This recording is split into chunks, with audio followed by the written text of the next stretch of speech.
ایمان جو ہے اللہ پر اور یقین اس بات کا جو کچھ ہو رہا ہے اللہ کے اذن سے ہو رہا ہے، اور یقین اس بات کا جو کچھ اللہ کر رہا ہے اس میں خیر ہے، بیدک الخیر۔ چاہے مجھے ایک بات ابھی ناگوار گزری ہے، مجھے تکلیف پہنچی ہے، اللہ کے اسکیم میں the higher level scheme of things, divine scheme of things کے اندر اس میں کوئی نہ کوئی خیر ہے، تم جانتے نہیں۔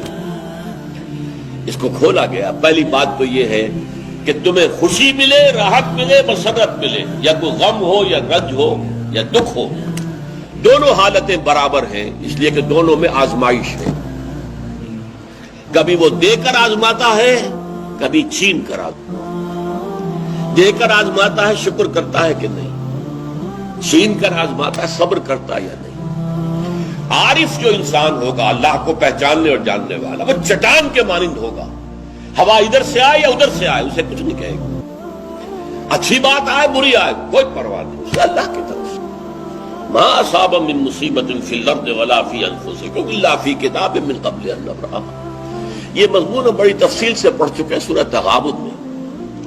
وہاں فرمایا تھا دوسرے رکوع کی پہلی آیت، ما اصاب من مصیبت الا باذن اللہ، کوئی مصیبت، کوئی تکلیف، کوئی پڑھنے والی نہیں پڑتی مگر اللہ کے اذن سے۔ ما اصاب من مصیبت الا باذن اللہ ومن یؤمن باللہ یہدی قلبہ، اور جو اللہ پر ایمان رکھتا ہو اللہ اس کے دل کو ہدایت دے دیتا ہے۔ ہدایت چٹان کہ ادھر کی ہوا آئے یا ادھر کی آئے اس میں کوئی جنبش نہیں ہوگی۔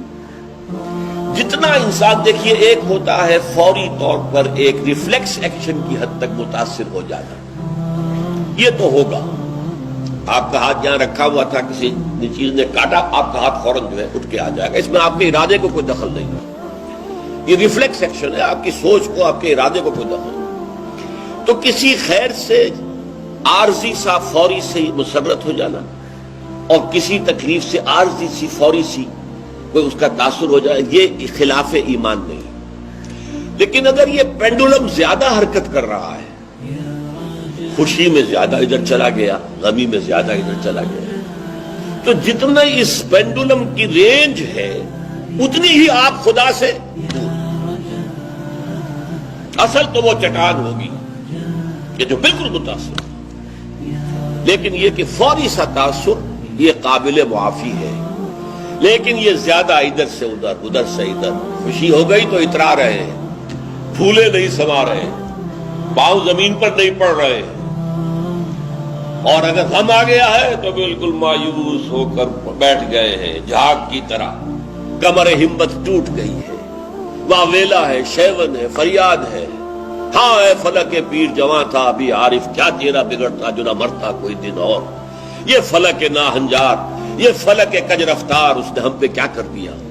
یہ ساری باتیں جو ہے یہ اللہ سے محجوب ہونے کی علامت ہے۔ اب اس میں بھی درجے ہیں کئی۔ دیکھیے پہلی بات یہ ہے کہ خوشی والی بات ہو، غم والی بات ہو، دونوں برابر ہیں، کیونکہ یہ بھی آزمائش، وہ بھی آزمائش۔ یہ بات سورۃ الفجر میں کہی گئی بہت خوبصورت انداز میں۔ اللہ تعالیٰ نے انسان کی تھڑ دلے پن کی شکایت کرتے ہوئے، شکوہ کرتے ہوئے کہا فَأَمَّا الْإِنسَانُ إِذَا مَا ابْتَلَاهُ رَبُّهُ فَأَكْرَمَهُ وَنَعَمَهُ فَيَقُولُ رَبِّي أَكْرَمَنِ۔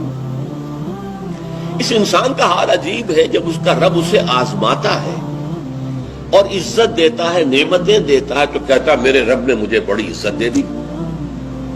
وَأَمَّا إِذَا مَا ابْتَلَاهُ فَقَدَرَ عَلَيْهِ رِزْقَهُ، اور جب اللہ آزماتا ہے اسے اور اس کی روزی تنگ کر دیتا ہے، فَيَقُولُ رَبِّي أَهَانَنِ، یہ کہتا ہے رب نے مجھے ذلیل کر دیا۔ کلا، ہرگز نہیں۔ اب یہاں دیکھیے، سوچئے اس نے کیا غلط بات کہی۔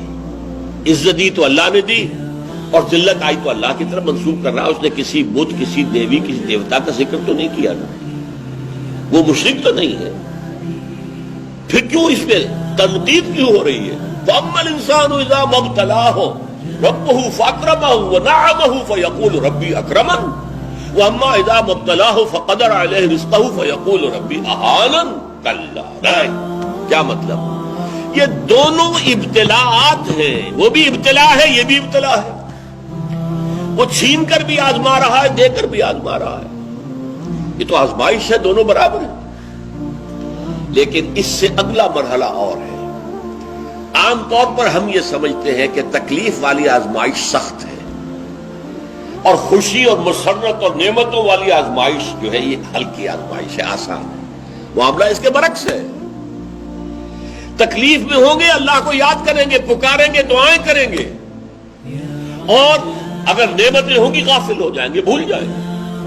کون سا امتحان زیادہ سخت ہوا نتیجے کے اعتبار سے؟ تکلیف والا امتحان زیادہ سخت نہیں ہے۔ مسرت، کثرت ہر شے کی، یہ چیز زیادہ نقصان دہ ہے، زیادہ بڑا امتحان ہے۔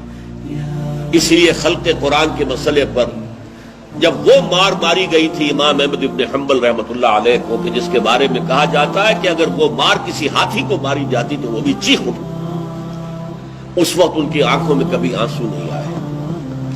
پھر جب حکومت بدل گئی اور اب دارالخلافہ جو ہے اس میں وہ شخص متمکن ہے کہ جس کا نظریہ وہ خلق قرآن والا نہیں ہے، اب خلیفہ ایک آدمی کو بھیجتا ہے اشرفیوں کی تھیلی دے کر، یہ ہدیہ ہے، یہ نذرانہ ہے، جا کر احمد ابن حنبل کو دے آؤ۔